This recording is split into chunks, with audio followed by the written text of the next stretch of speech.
There was once a time where my life ran almost entirely on cortisol and caffeine. Back when I was in practice as a busy OBGYN, my days would start before sunrise really often and it would end long after sunset. I was constantly bouncing between delivering babies, seeing patients in my office, rounding at the hospital, and trying to keep up with some of my own life outside of work, especially with my two young kids and my family. I barely had time to think about having structure when it came to my nutrition and how I ate, let alone how I felt. I remember one particular experience when I had been up for probably around 24 to 36 hours or so. I had been surviving on multiple cups of coffee at this point and whatever snacks I could grab at the nurse's station. Usually it would be some form of graham crackers with peanut butter was my favorite go-to snack.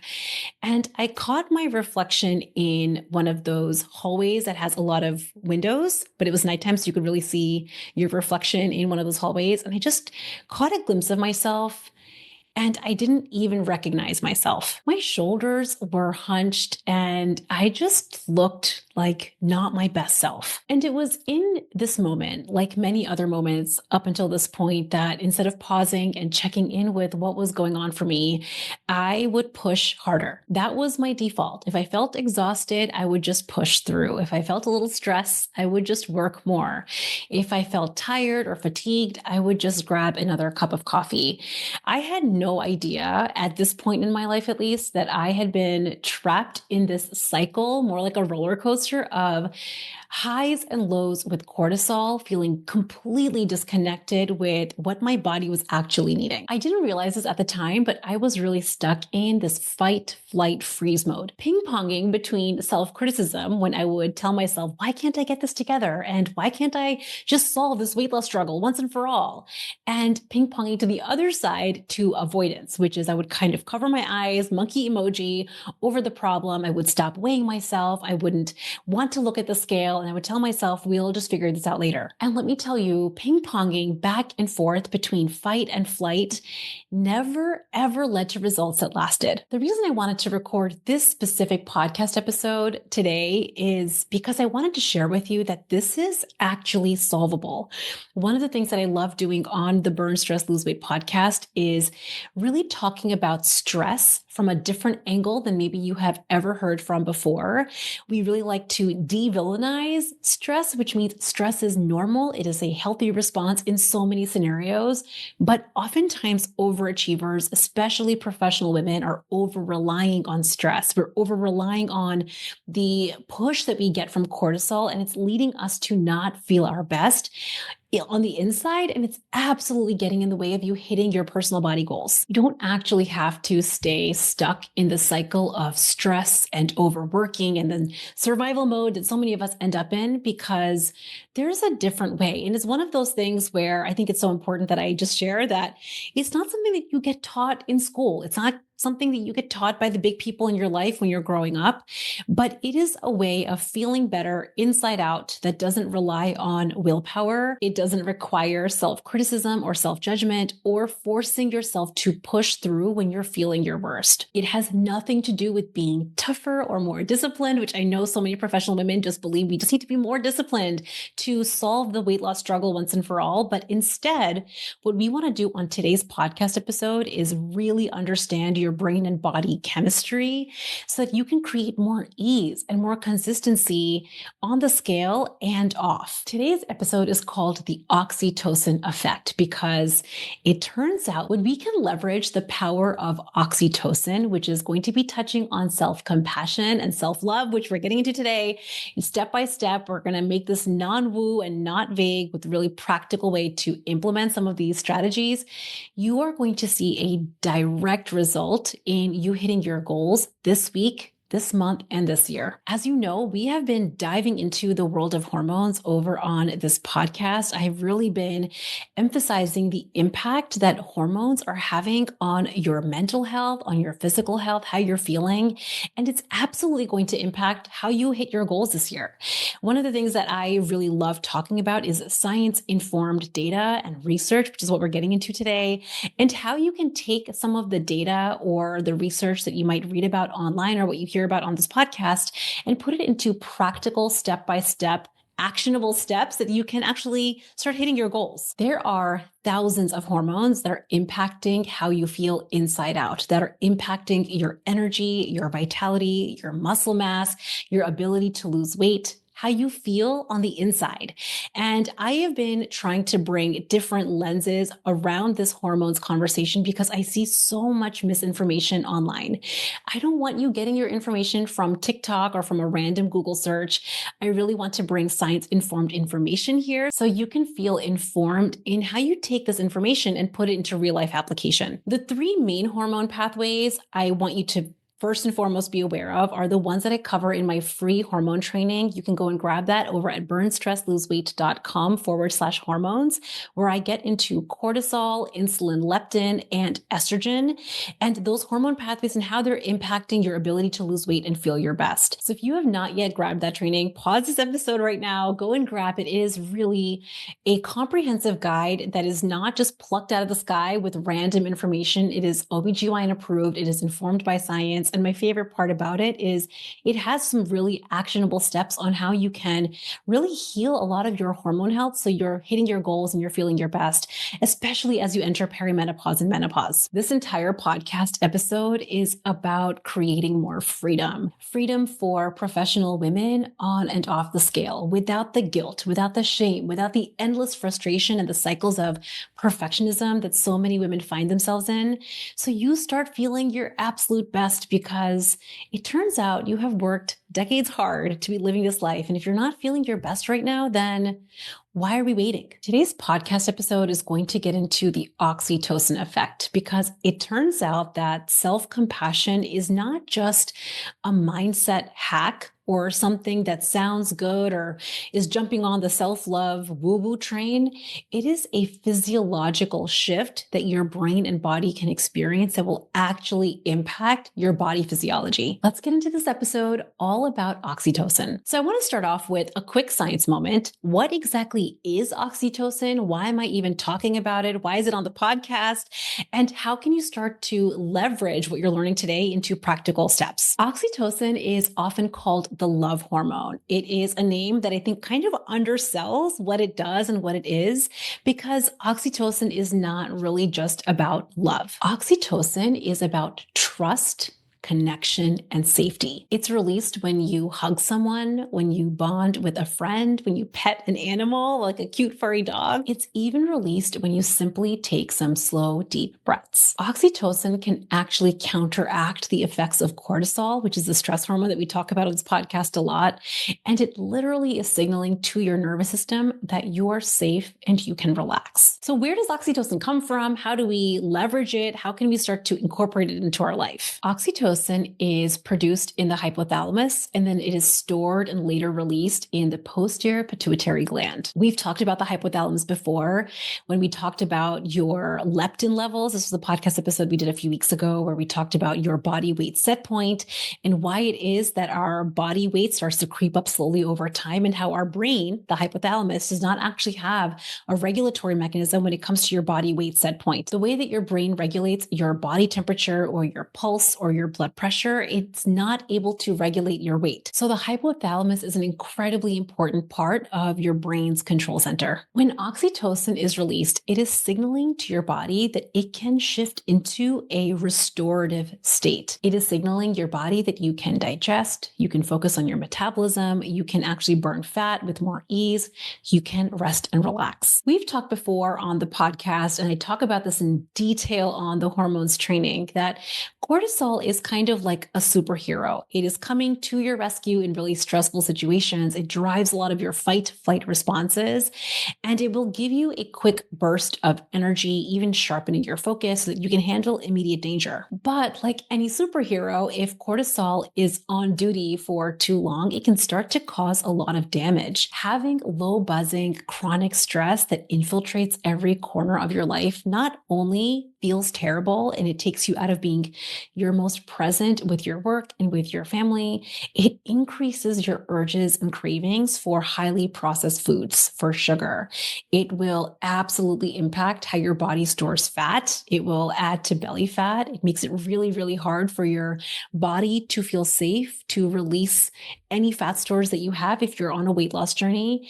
It will disrupt your sleep and your ability to have deeply restful rest at nighttime. And it is absolutely going to make a difference with your metabolism. This is where oxytocin can step in. If cortisol is a superhero, then I'm going to call oxytocin kind of like a wise mentor, like the Yoda for your nervous system. It simply reminds your body that it is safe to calm down. When oxytocin is released, you will have lower cortisol levels, which is absolutely going to impact your urges and cravings and your ability to burn fat.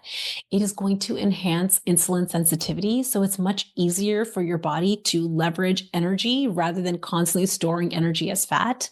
It's going to help lower your blood pressure and your heart rate, and most importantly, it is going to help you feel better as you're navigating your very busy life. So how do we access oxytocin? How do we leverage it? How do we utilize it in our lives as busy professional women? How is it that we can start to feel better and actually have this reversal of cortisol by leveraging oxytocin? One of the absolute easiest ways of boosting your oxytocin is through self-compassion. Now, let's be honest. How often are you actually kind to yourself? If you had asked me this question a few years ago, because I'm a glass half full, fairly optimistic kind of person, I would have said I'm pretty kind to myself. I'm not really very critical of myself. I'm not very mean to myself. But if we really took a fine-tooth comb over the monologue that I had in my mind, it turns out that I actually wasn't spending very much time being kind to myself at all. If you're like most professional women that I coach, self-compassion might feel like this fluffy, indulgent concept that maybe has no time or space in your very busy, goal-oriented life. I know that for many years, I kind of thought the same way. I used to think that if I wasn't pushing myself really hard, if I wasn't doubling down on the plan, then I would likely just not get anywhere. I might just become complacent and I might not hit my goals. What I didn't realize was that the constant self-criticism, even though it was really subtle, was actually keeping me stuck in stress cycles. It's what kept me stuck, ping-ponging back and forth between fight and flight. It kept my cortisol levels super high. It made my urges and cravings feel really intense, and it made my ability to lose weight feel extremely challenging. Research actually shows that self-compassion activates oxytocin, and it will improve your emotional resilience to handle anything. In other words, when you are kind to yourself, and I don't just mean being nice with like lip service and just saying words that you don't actually believe, but really being kind to yourself as you're navigating your very busy life, you will physiologically shift your body from being in constant stress cycles to actually being in a state where it can function better. I think about the oxytocin effect as though it's a third road that overachievers never knew about and have never been taught. Most overachievers know one of two ways of responding to stress. Both of them are fueled by cortisol. The first one is fight mode, and the second one is flight. So in fight mode, this looks like having a lot of self-blame, criticism, judgment, shame, the inner voice that is either whispering or yelling at you that you should do better, you should be farther along, you shouldn't have messed up, you should have already figured this out, you're falling behind, what's wrong with you? Other people can do it so much easier. How come you can't? Why is it so hard? I mean, I can, as you can tell, go on and on around these little critical sentences that we tell ourselves that are sounding seemingly practical, but are having a deeply, deeply strong effect on your body state. We might think as overachievers that this voice that is telling us that we're not doing enough all the time is going to keep us motivated. But if you really check in with what this fight response is having for you, most of the time you're likely feeling disappointed and discouraged. The other side of the spectrum is when we go into flight or freeze mode. So this is when something feels really overwhelming and you don't have the absolute best perfect strategy on how to handle it. You might go into hiding. This is like you cover your eyes, you stick your head in the sand. You might find yourself procrastinating with a lot of small tasks or working. You find yourself making plans again and again, or you find yourself consuming a lot of information where you are finding yourself wanting to learn more before you take action. And this is going to be a voice that says something like, I'll start tomorrow. I'll start fresh on Monday. I'll start fresh next week. We've talked about these different responses, these fight, flight, freeze, and fawn responses on the podcast in so much detail. And I just want to first say that these responses, the fight response or the flight/freeze response, are very normal survival mechanisms. You're used to having these mechanisms run your life. They have likely been rewarded. It's likely that you have gotten an A plus or a gold star or accolades from a friend or a colleague or a boss because of how you showed up. But if you are waking up and you're like, wait a second, I'm not feeling my best. I have this huge list of massive accomplishments, but I'm not feeling my absolute best inside out. It is because there was this third road. Before I get into how to access this third road with a practical guide and a practical step-by-step strategy on how to incorporate it, I want to first be super transparent. This third road is likely going to feel really uncomfortable. If you have been someone that is really used to operating with cortisol, you're used to having the fight flight response, the idea of accessing a different way, which is self-compassion and a gentleness in how you approach your journey and hitting your goals, might feel very disconcerting. But I want you to try it anyway. The important thing to note here is that this oxytocin effect, or accessing self-compassion, is not the same as complacency. It's not just giving yourself a free pass, a quote unquote free pass, whenever you go off track or you have a off-plan moment or you see that the scale is up a pound.